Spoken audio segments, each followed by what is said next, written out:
Assalamualaikum warahmatullahi wabarakatuh. Waalaikumsalam warahmatullahi wabarakatuh. Pada kesempatan ini, kami dari kelompok 12 mata kuliah Kimia Teknik. Adapun kelompok saya yaitu saya sendiri, Anggi Fatma Bayu, dan teman saya yaitu Rosita Mutiara Johara. kami akan mempresentasikan materi kimia teknik yang berjudul polimer. Kami juga mengucapkan terima kasih kepada Ibu Retno Kinasih, STMT, yang telah membimbing kami dalam menyusun tugas ini dengan baik. Polimer, pengertian sejarah industri dan polimer. 2. Jenis-jenis dan sifat-sifat polimer. 3. Deformasi, sifat listrik, dan stabilitas polimer.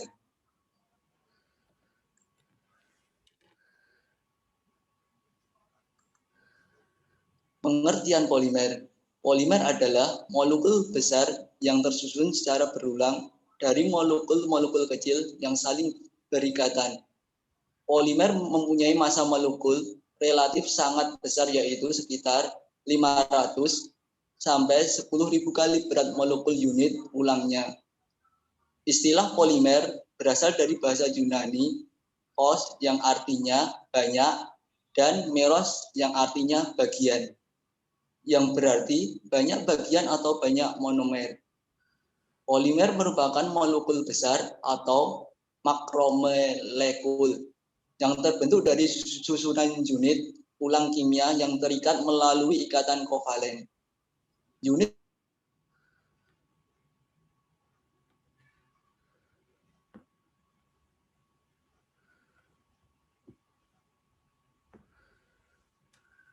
berdasarkan pada karbon, hidrogen, dan unsur bukan logam. Polimer alam memiliki rantai karbon utama berupa rantai karbon. Umumnya, polimer memiliki struktur molekul yang sangat besar.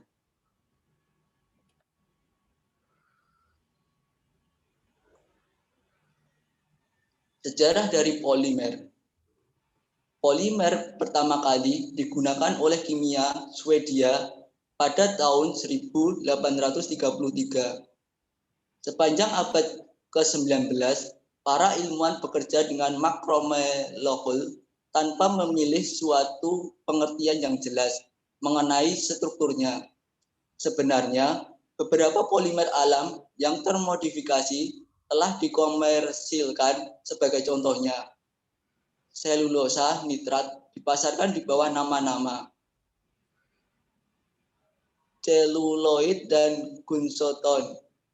Industri polimer berkembang diawali ketika Charles dari Amerika Serikat berhasil menemukan vulkanisasi pada tahun 1839. Setelah itu, berbagai modifikasi polimer pun mulai berkembang seperti modifikasi selulosa dengan asam nitrat pada tahun 1870. Ditemukan damar fenolik tahun 1907. Polifenol etana atau polistirena tahun 1930. Polietena atau polietilena tahun 1933. Industri yang berkembang pada polimer.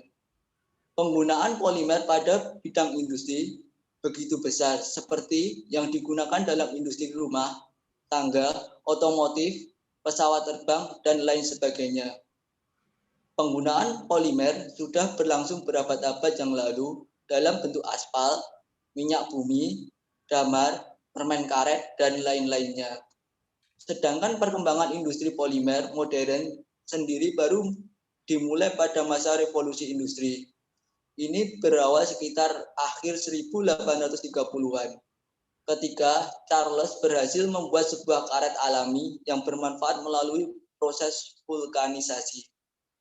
Setelah melalui proses yang cukup panjang, 40 tahun, kemudian seluloid berhasil dikomersialisasikan. Seluloid adalah sebentuk plastik cukup panjang 40 tahun. Kemudian seluloid berhasil dikomersialisasikan disintetisasikan.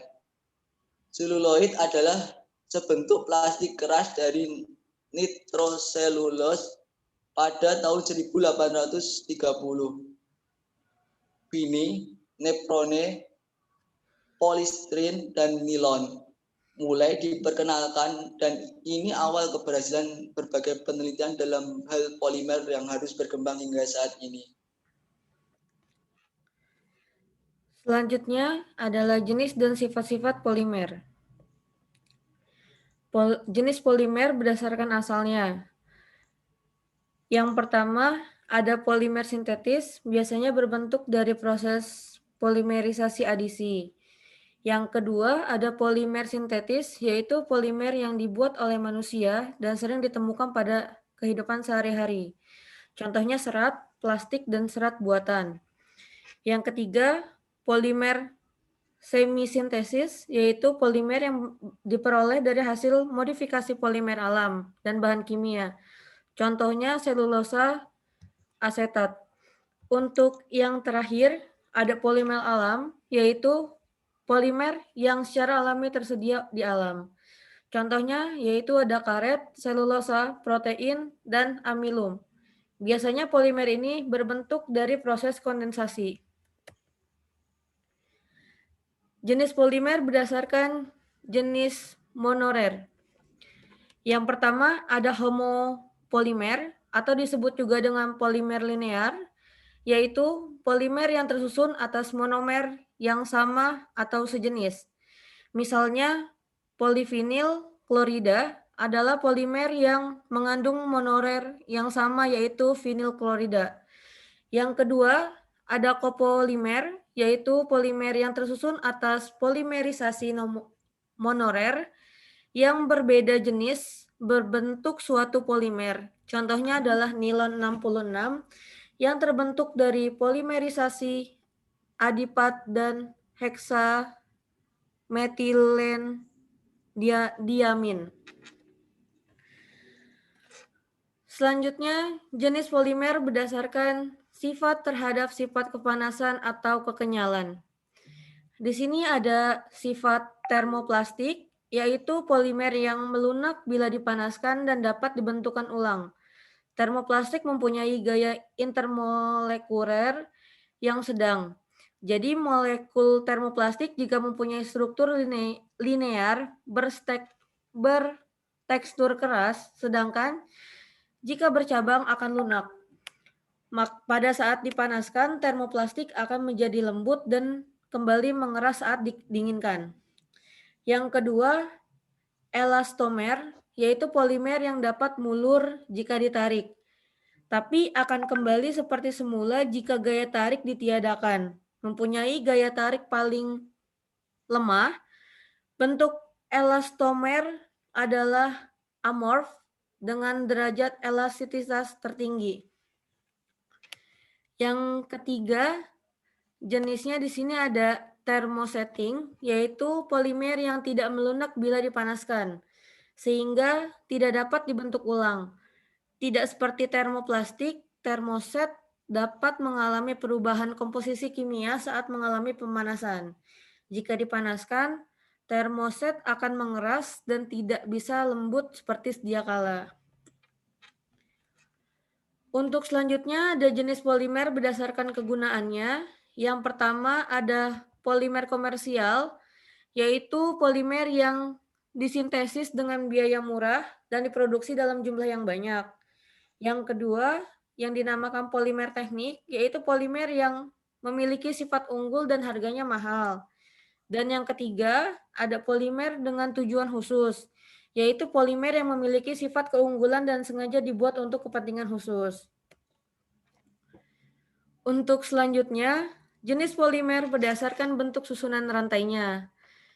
Yang pertama, polimer linear, yaitu polimer yang tersusun dengan berulang, berkaitan satu sama lain dan membentuk rantai polimer panjang. Sebagai contohnya yaitu politena, polivinil dan polivinil klorida dan sebagainya. Yang kedua, polimer bercabang, yaitu polimer linear yang mempunyai cabang berbeda panjang pada rantai utama. Karena percabangan pada rantai utama, polimer jenis ini mempunyai titik leleh, kuat tarik, dan densitas yang rendah. Yang ketiga, polimer jaringan 3 dimensi, yaitu polimer jenis ini merupakan polimer linear yang bergabung bersama membentuk jaringan 3 dimensi.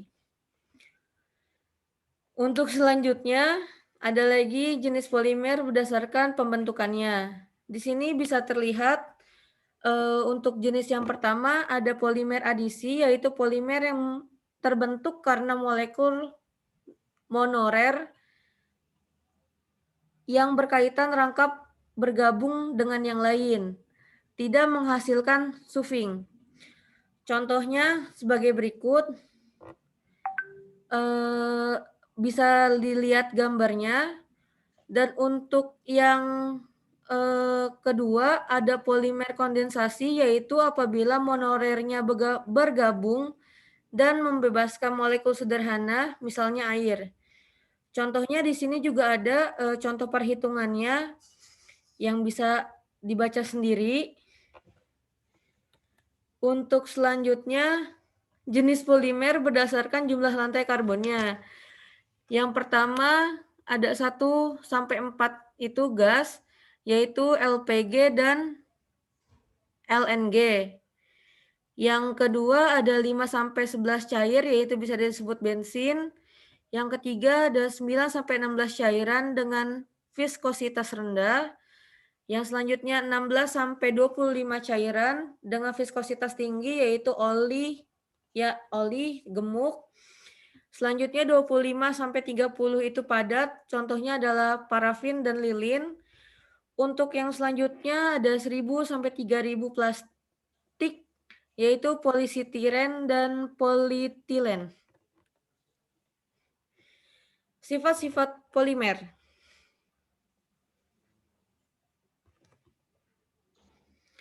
Memiliki rantai yang panjang, kekuatan polimer dan titik lilihnya semakin naik dengan bertambah panjang rantai polimer. Yang kedua, gaya antar molekulnya semakin kuat, semakin besar antar molekulnya, maka polimer akan menjadi kuat dan sukar meleleh. Yang ketiga, adanya percabangan. Rantai polimer yang memiliki banyak cabang, maka akan memiliki daya tegang yang rendah dan bersifat mudah leleh. Sifat yang keempat dapat berkaitan silang antar rantai polimer. Adanya ikatan silang antara rantai pada suatu polimer akan menyebabkan terjadinya jaringan yang kaku dan membentuk bahan yang keras. Sifat yang kelima, sifat kristalinitas rantai polimer. Polimer berstruktur tidak teratur, memiliki kristalinitas rendah dan bersifat amorf atau tidak keras. Baik, poin ketiga yaitu deformasi dan sifat listrik dari polimer. Deformasi pada bahan polimer. 1. Deformasi dan mekanisme untuk memperkuat polimer. Sangat penting memahami mekanisme deformasi polimer dalam mengelola karakteristik bahan-bahan. Deformasi untuk dua jenis polimer, semikristal dan elastomerik, patut kita perhatikan. Kekakuan dan kekuatan semikristalin penting untuk diperhatikan. 2. Deformasi elastomer. Salah satu menarik dari sifat elastomerik bahan karet adalah memiliki kemampuan untuk menjadi cat deformasi yang cukup besar dan kemudian kembali ke bentuk semula. Ini hasil dari silang dalam polimer yang memberikan kekuatan untuk mengembalikan rantai yang undergone konformasi. Elastomerik perilaku mungkin pertama kali diamati pada karet alam. Telah membawa sintetis sejumlah besar elastomer dengan berbagai sifat.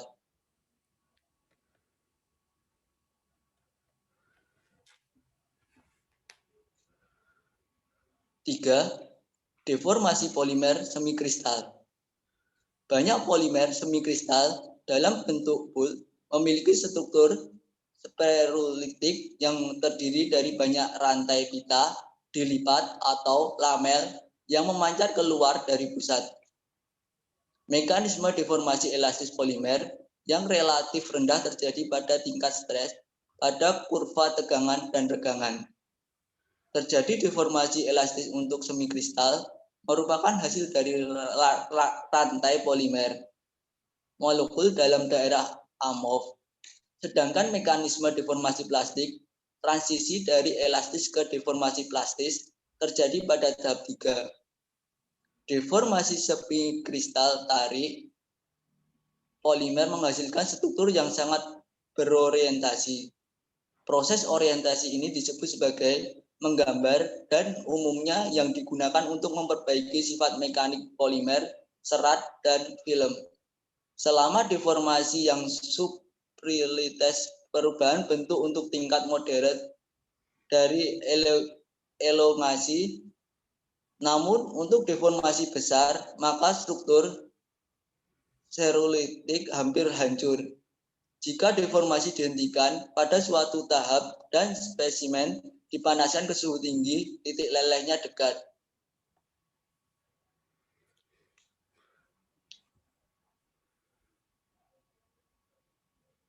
Sifat listrik pada bahan polimer.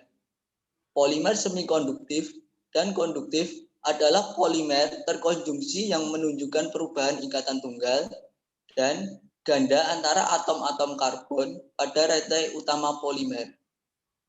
Ikatan ganda diperoleh dari karbon yang memiliki 4 elektron valensi, namun pada molekul terkonjungsi hanya memiliki 3, bahkan kadang-kadang hanya 2 atom lain. Elektron yang tersisa membentuk ikatan B. Elektron yang terdelokalisasi pada seluruh molekul suatu zat dapat bersifat polimer konduktif jika mempunyai ikatan rangkap yang terkonjungsi.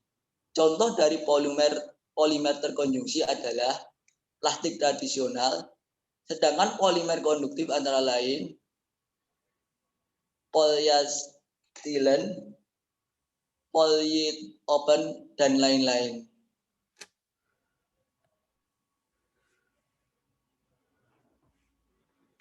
Sejarah polimer konduktif. Pada Oktober 2000, Alan Flanger dan Shirakawa memperoleh penghargaan Nobel Kimia dalam kerjasamanya di bidang polimer struktur.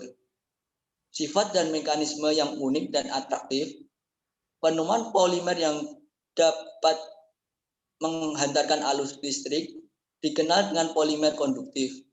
Pada pertengahan tahun 1970-an dan telah melahirkan penelitian yang intensif yang menunjukkan sifat-sifat elektrik pada polimer yang berkisar dari insulating atau tidak dapat menghantarkan, semikonduktif sampai konduktif. Materi jenis baru yang bersifat semikonduktif dan yang konduktif ini dapat disebut gabungan sifat-sifat elektrik dan optik semikonduktif anorganik dengan polimer yang memiliki kelenturan mekanis. Jenis-jenis dari polimer konduktif yaitu polyastilen dan polyanilin. Aplikasi polimer konduktif dalam kehidupan sehari-hari yaitu full color display, 2. Inkjet printing, 3. Komersil produk. Keuntungan dari polimer konduktif yaitu 1. Merupakan gabungan dari sifat logam dan plastik. 2. Konduktivitas tinggi. 3. Terang atau tembus cahaya atau transparan. 4. Proses murah dan tidak rumit. 5. Harga murah. 6. Sintetis yang bisa dipilih. Baik, cukup sekian dari kelompok kami. Kurang dan lebihnya mohon maaf.